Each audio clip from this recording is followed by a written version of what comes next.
എത്ര മനോഹരൻ എത്ര മഹോജ്വലൻ എൻ പ്രിയനേശുപരൻ. ഭൂവിലിതുപോലൊരു നാമവും ചൊല്ലുവാൻ അത്ര മഹോന്നതൻ താൻ. ഭൂവിലിതുപോലൊരു നാമവും ചൊല്ലുവാൻ അത്ര മഹോന്നതൻ താൻ.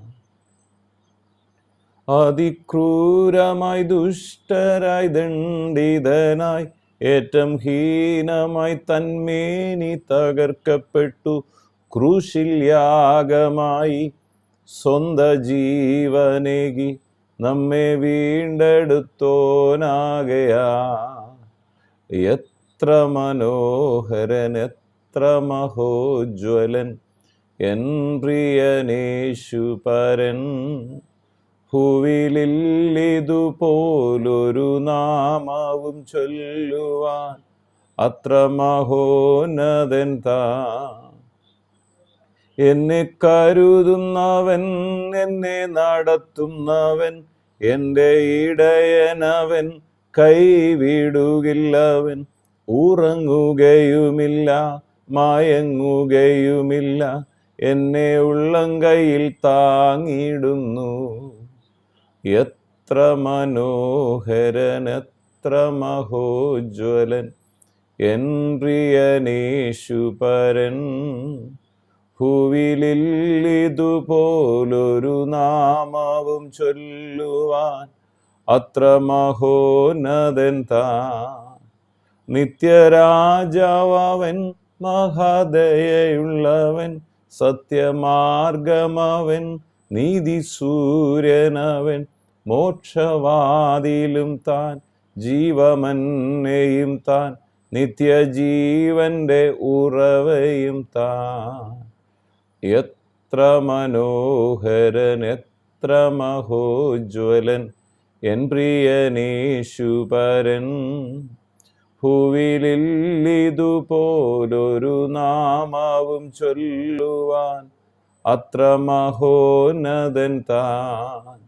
ഭൂവിലിതുപോലൊരു നാമവും ചൊല്ലുവാൻ അത്ര മഹോന്നതൻ താൻ. വീണ്ടും വരുന്ന യേശു ക്രിസ്തുവിൻ നാമത്തിലുള്ള സ്നേഹവന്ദനങ്ങളെ എല്ലാ പ്രിയപ്പെട്ടവരെ അറിയിക്കുന്നു. അപ്പോസ്തലനായ പൗലോസ് എഫേസ്യർക്ക് എഴുതിയ ലേഖനം അതിൻ്റെ 1-ാം അധ്യായം 4-ാമത്തെ വചനം ഇങ്ങനെ പറയുന്നു: നാം തൻ്റെ സന്നിധിയിൽ വിശുദ്ധരും നിഷ്കളങ്കരും ആകേണ്ടതിന് അവൻ ലോകസ്ഥാപനത്തിനു മുമ്പേ നമ്മെ അവനിൽ തിരഞ്ഞെടുത്തു. നമ്മെ തിരഞ്ഞെടുത്തത് നാം കർത്താവിനെ തിരഞ്ഞെടുത്തതല്ല. വാസ്തവമായി കർത്താവ് നമ്മളെ തിരഞ്ഞെടുത്തു എന്ന് വിശുദ്ധ വേദപുസ്തകം നമ്മെ പഠിപ്പിക്കുന്നു. യോഹന്നാൻ എഴുതിയ സുവിശേഷത്തിൽ യേശു കർത്താവ് തന്നെ അതിൻ്റെ 15-ാം അധ്യായം 16-ാമത്തെ വാക്യത്തിൽ ഇങ്ങനെ തന്നെ പറഞ്ഞു: നിങ്ങൾ എന്നെ തിരഞ്ഞെടുത്തു എന്നല്ല, ഞാനാണ് നിങ്ങളെ തിരഞ്ഞെടുത്തത്. നിങ്ങൾ പോയി ഫലം കായ്ക്കേണ്ടതിന്, നിങ്ങളുടെ ഫലം നിൽക്കേണ്ടതിനും നിങ്ങളെ ആക്കി വച്ചിരിക്കുന്നു. അപ്പോൾ നമ്മൾ കർത്താവിനെ തിരഞ്ഞെടുത്തതല്ല, കർത്താവ് നമ്മെ തിരഞ്ഞെടുത്ത. എന്താണ് നിലനിൽക്കുന്ന ഫലം നമ്മൾ ഉണ്ടാകേണ്ടത്?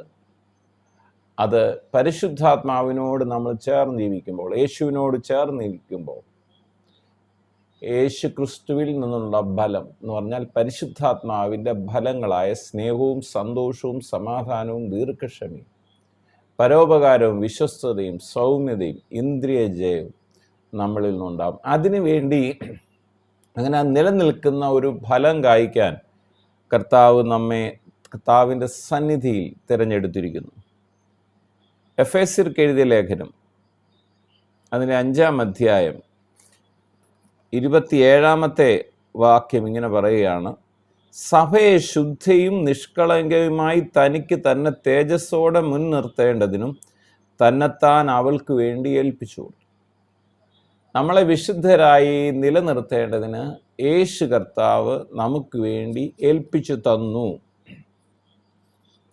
എഫേസ്യർക്ക് എഴുതിയ ലേഖനം വായിച്ചു പോലെ കൊലോസ്യർ 1-ന്റെ 22 നാം വായിക്കുമ്പോൾ അവിടെ പറയുകയാണ് 21-22, മുമ്പേ ദുഷ്പ്രവർത്തികളാൽ മനസ്സുകൊണ്ട് അകർന്നവരും ശത്രുക്കളുമായിരുന്ന നിങ്ങളെ അവൻ്റെ മുമ്പിൽ വിശുദ്ധരും നിഷ്കളങ്കരും കുറ്റമില്ലാത്തവരുമായി നിർത്തേണ്ടതിന് അവനിപ്പോൾ തൻ്റെ ജഡത്തിൽ മരണത്താൽ നിരപ്പിച്ചു. നമ്മൾ നല്ലവരാകാൻ വേണ്ടി നമ്മുടെ പ്രവർത്തികളല്ല അതിന് മുഖാന്തരമായത്.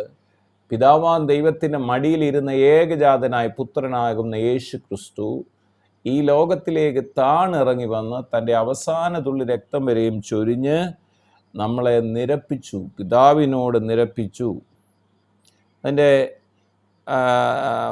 20-ാമത്തെ വാക്യം 19 മുതൽ, അവനിൽ സർവ്വസമ്പൂർണ്ണത വസിപ്പാൻ അവൻ ക്രൂശിൽ ചൊരിഞ്ഞ രക്തം കൊണ്ട് അവൻ മുഖാന്തരമാണ് സമാധാനം ഉണ്ടാക്കിയത്.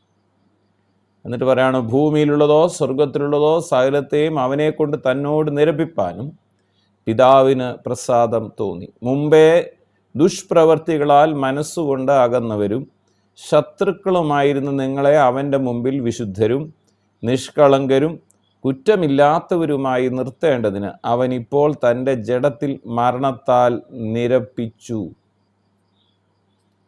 അങ്ങനെ നമ്മളെ വിശുദ്ധരും നിഷ്കളങ്കരുമാക്കേണ്ടതിന് യേശു കർത്താവ് അതിനുള്ള പദ്ധതി ഒരുക്കി.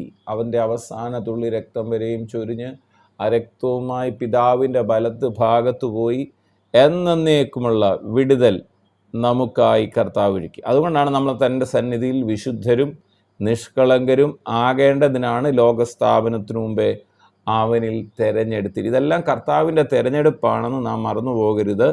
റോമർക്ക് എഴുതിയ ലേഖനം 8-ാം അധ്യായം 29-30 വാക്യങ്ങളിൽ പറയണം, അവൻ മുന്നറിഞ്ഞവരെ തൻ്റെ പുത്രൻ അനേകം സഹോദരന്മാരിൽ ആദ്യജാതനാകേണ്ടതിന് അവൻ്റെ സ്വരൂപത്തോട് അനുരൂപമാക്കാൻ മുൻ നിയമിച്ചിരിക്കുന്നു.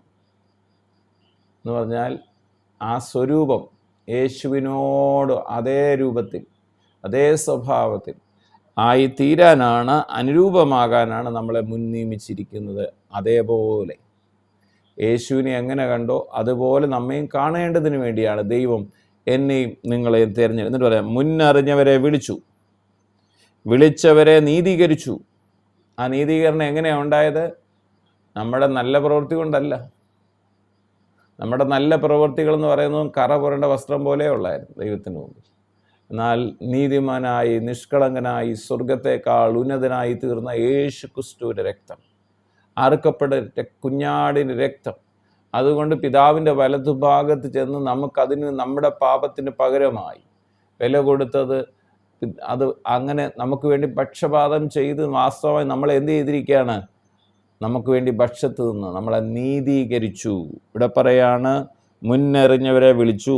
ഇത് മുന്നറിഞ്ഞതാണ്, നേരത്തെ മുന്നറിഞ്ഞതാണ്, ലോകത്തിന് അടിസ്ഥാനം ഇടുന്നതിന് മുമ്പ് നിയമിച്ചതാണ്. വിളിച്ചും വിളിച്ചവരെ എന്ത് ചെയ്തു? നീതീകരിച്ചും നീതീകരിച്ചവരെ തേജസ്കരിച്ചും ഇരിക്കുന്നു. ദൈവത്തിൻ്റെ പ്രത്യേക പദ്ധതി പ്രകാരം നമ്മളെ വിളിച്ചേക്കുന്നത്. ഇത് നിങ്ങൾ ഒരു സാധാരണ വ്യക്തിയല്ല.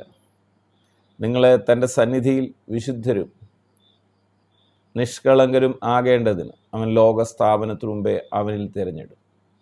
അപ്പം നമ്മൾ വിചാരിക്കുക, എങ്ങനെ നമ്മൾ വിശുദ്ധരായി നിലനിൽക്കാൻ കഴിയും? എങ്ങനെ നിഷ്കളങ്കരായി ഭൂമിയിൽ ജീവിക്കാൻ കഴിയും? അതിന് പരിശുദ്ധാത്മാവിനെ നമുക്ക് കരം പിടിച്ച് നടത്താൻ ദൈവം പരിശുദ്ധാത്മാവിനെ നൽകി. അപ്പോൾ തന്നെ നമ്മൾ സ്വയം നീതിയിലല്ല നിൽക്കുന്നത്. നമുക്കങ്ങനെ നിൽക്കാൻ പറ്റത്തില്ല.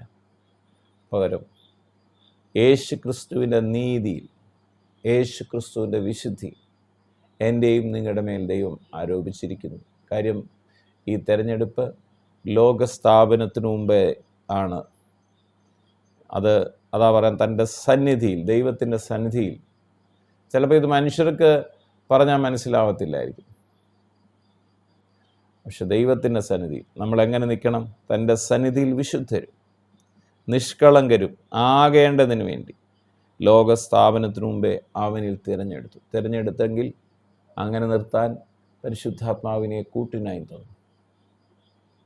പ്രാർത്ഥിക്കാം. പിതാവേ, പ്രാർത്ഥിക്കുന്നു യേശു ക്രിസ്തുവിൻ നാമത്തിൽ ഞങ്ങളെ കർത്താവിൻ്റെ സന്നിധിയിൽ വിശുദ്ധരും നിഷ്കളങ്കരും ആകേണ്ടതിനു വേണ്ടി ലോകസ്ഥാപനത്തിനു മുമ്പേ യേശു ക്രിസ്തുവിൽ തിരഞ്ഞെടുക്കുകയും യേശു ക്രിസ്തുവിൻ്റെ കാൽവർ ക്രൂശ് മരണം അതിൽ ഞങ്ങളെ നീതീകരിക്കുകയും ചെയ്തതിനായി സ്തോത്രം. യേശു ക്രിസ്തുവിൻ്റെ രക്തത്താൽ ഞങ്ങളെ ശുദ്ധീകരിച്ചതിനാൽ, നീതീകരിച്ചതിനാൽ, തേജസ്കരിക്കുന്നതിനായി സ്തോത്രം.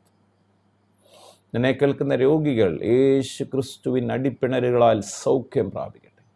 ഹൃദയഭാരങ്ങൾ യേശു ക്രിസ്തുവിൻ്റെ നാമത്തിൽ മാറിപ്പോകട്ടെ. ആകുല ചിന്തകൾ മാറട്ടെ, ഭയങ്ങൾ മാറിപ്പോകട്ടെ. കർത്താവായ യേശു ക്രിസ്തുവിൻ്റെ മഹത്വം ഓരോ വ്യക്തി ജീവിതങ്ങളും വ്യാപരിക്കട്ടെ. പ്രാർത്ഥിച്ച് അനുഗ്രഹിക്കുന്നു. സകല മഹത്വം അറുക്കപ്പെട്ട കുഞ്ഞാടിൽ യേശു ക്രിസ്തുവിൻ പൊന്നുനാമത്തിൽ പിതാവേ, ആമേൻ. എത്ര മനോഹരൻ, എത്ര മഹോജ്വലൻ എൻ പ്രിയനേശു പരൻ. ഭൂവിലിൽ ഇതുപോലൊരു നാമവും ചൊല്ലുവാൻ അത്ര മഹോന്നതൻ താൻ. ഭൂവിലിൽ ഇതുപോലൊരു നാമവും ചൊല്ലുവാൻ അത്ര മഹോന്നതൻ താൻ.